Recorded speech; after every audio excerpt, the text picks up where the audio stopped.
In 380 AD, Church Father Jerome made a discovery that terrified him. He found a verse in the original Greek manuscripts that was so dangerous to demonic forces, he wrote, "This single truth makes every believer a weapon against the principalities of darkness." But here's what will shock you. Modern Bible translations have completely buried its true meaning. For 2,000 years, the devil has worked to keep this verse hidden from Christians struggling with lust. Because when you understand what Jesus actually said in the original Greek, it does not just give you freedom, it transforms you into his worst nightmare. I am going to show you exactly what they have been hiding and why your battle with lust has actually been preparing you to wield this spiritual weapon. But first, you need to understand why this verse is so dangerous to the enemy. Jerome was not just any scholar. He was the man who translated the Bible into Latin, the Vulgate, used by the church for over 1,000 years.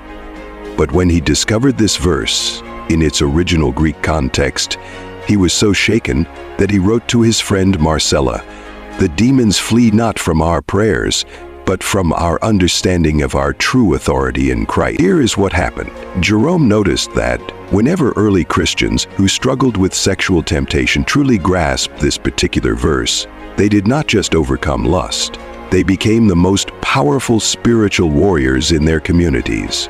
The very people who felt the most defeated by their flesh became the ones casting out demons and setting captives free. But as the centuries passed, something sinister happened. Translation after translation began to soften the language, dilute the meaning, and hide the revolutionary truth that had made the early church so dangerous to the devil's kingdom. Look at this. The King James says one thing, the NIV says another, and the ESV completely changes the emphasis. But when you go back to the original Greek, the meaning is so powerful, so dangerous to the enemy, that I understand why he is working so hard to hide it. The verse is Luke 4:18, but not as you have ever heard it. Here is how most translations read it. "He has sent me to bind up the brokenhearted, to proclaim freedom for the captives, and release from darkness for the prisoners." But here is what the original Greek actually says. And this is where everything changes. The word for captives is echmalatos. It does not just mean prisoners, it specifically means those taken captive in war by a superior force. The word for release is aphesis. Not just freedom, but the complete cancellation of debt, the total reversal of ownership. But here is the word that changes everything. Prisoners in Greek is tetheriosmanos. It means those who have been crushed by repeated defeat. This was not talking about physical prisoners. Jesus was announcing that those who have been repeatedly defeated by lust, by sexual addiction, by shame, they are not just getting free, they are getting authority over the very forces that defeated them. Jerome realized that Jesus was not just offering freedom to the sexually broken. He was commissioning them as his special forces against the principalities that had tormented them. The very people who felt most defeated by lust were being equipped to destroy the spiritual strongholds of sexual bondage.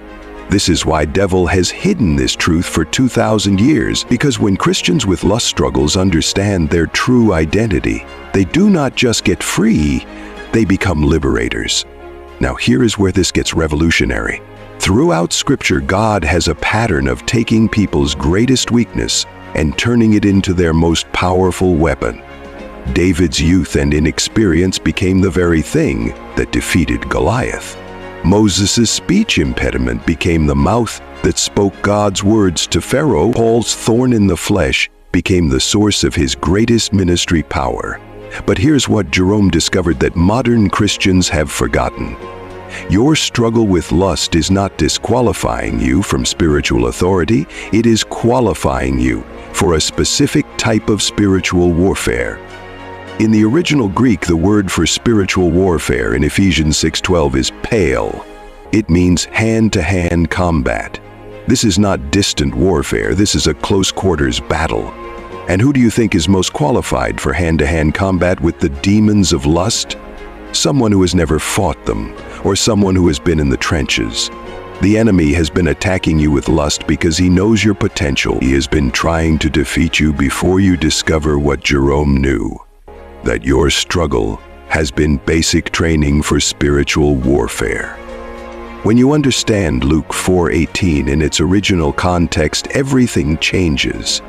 You stop seeing yourself as a victim of lust and start seeing yourself as a warrior, being prepared to destroy the very strongholds that once held you captive.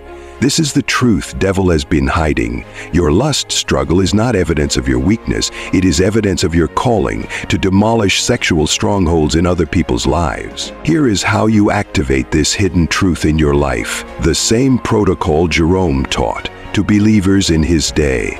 Day 1. Identity declaration. Every morning declare, I am not a victim of lust. I am a warrior being trained to destroy sexual strongholds. Read Luke 4:18 in its original meaning. Day 2. Authority recognition. When temptation comes, instead of begging God to remove it, declare, this attack is training me for my assignment. Recognize that every battle is building your spiritual muscles. Day 3. Intercessory engagement. Begin praying for others struggling with lust. Your prayers carry authority because you understand the battle. You are not praying from theory, you are praying from experience. Day 4. Testimony preparation. Write down how God has used your struggle to develop character, humility, and dependence. Your story is becoming your weapon. Day 5. Strategic warfare. When you feel tempted, immediately pray for someone else's. Freedom from lust. This redirects the enemy's attack and turns it against him. Day 6. Authority walking. Begin speaking with the authority of someone who's been in combat. Your words carry weight because they are forged in battle.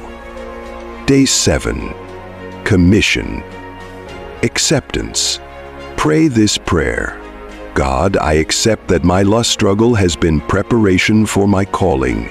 Use me to set captives free. I have seen this protocol transform hundreds of believers. Mark from Texas wrote, I went from begging God to remove my lust to leading a men's purity group at my church. Sarah from Ohio, my struggle with sexual addiction became my qualification to counsel other women toward freedom. Here is the final piece. Jerome discovered that will blow your mind. Devil does not just attack anyone with lust. He specifically targets those destined for ministry to the sexually broken. Think about it. If you were the enemy and you knew someone was called to destroy sexual strongholds, what would you do? You would attack them with the very thing they are called to destroy, hoping to disqualify them before they discover their assignment. This is why David, a man called to write psalms about purity, was attacked with lust for Bathsheba.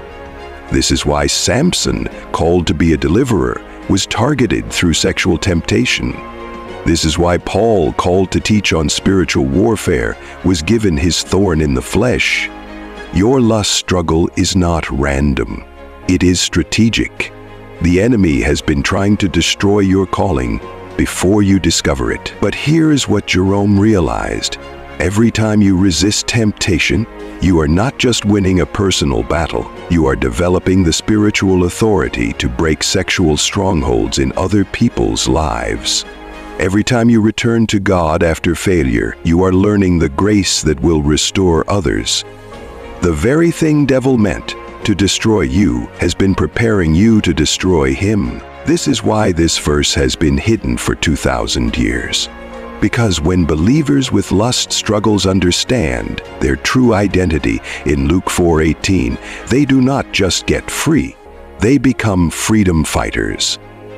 If this hidden truth has opened your eyes to your real identity, I want you to do 3 things. First, comment on weapon if you are ready to see your struggle as preparation for your assignment. Second, comment, Jerome knew. If you want me to create a detailed breakdown of the original Greek words that change everything. Third, share this video with someone who needs to discover that their lust struggle might be evidence of their calling, not their disqualification. And if you want more hidden biblical truths that transform your biggest struggles into your greatest weapons, smash that subscribe button and ring the notification bell, because next week I am revealing the one prayer that early Christians used to turn sexual temptation into spiritual authority, and it has been hidden in plain sight in the Lord's Prayer. Remember, your struggle does not disqualify you from your calling.